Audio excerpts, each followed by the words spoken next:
ជាគូស្នេហ៍ទីប៉ុន្មានដែលស្រស់កលយានជ្រើសយកជាគូមេត្រីឬទុករូបបងគ្រាន់តែជាចំណីសម្រាប់កំដរចិត្តស្រី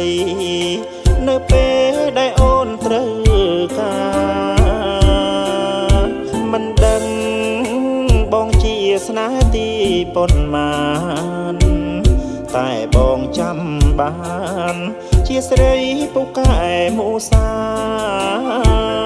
បបោមាត់ផ្អែមមាត់ផ្អែមប៉ុណ្ណឹងវាចាធ្វើឲ្យបងលងចិនដា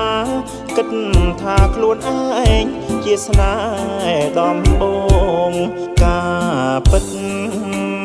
អូនមានហើយគូក្រងមានថែមទាំងកូន4 5រាប់មិនអស់ផង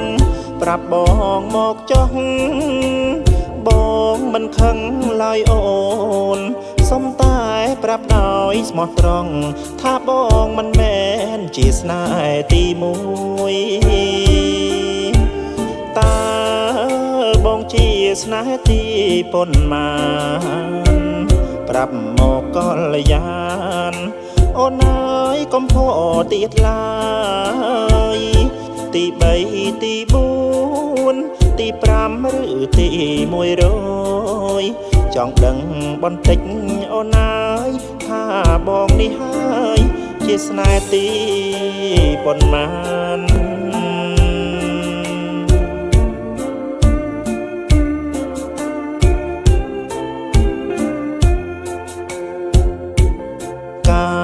ពិត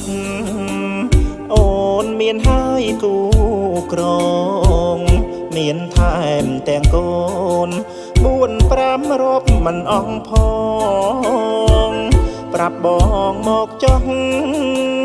បងមិនខឹងឡើយអូនសុំតែប្រាប់ដោយស្មោះត្រង់ថាបងមិនមែនជាស្នេហ៍ទី1តើបងជាស្នេហ៍ទីប៉ុន្មានប្រាប់មកកលយានអូនអើយកុំផោទៀតឡើយទី3ទី4ទី5ឬទី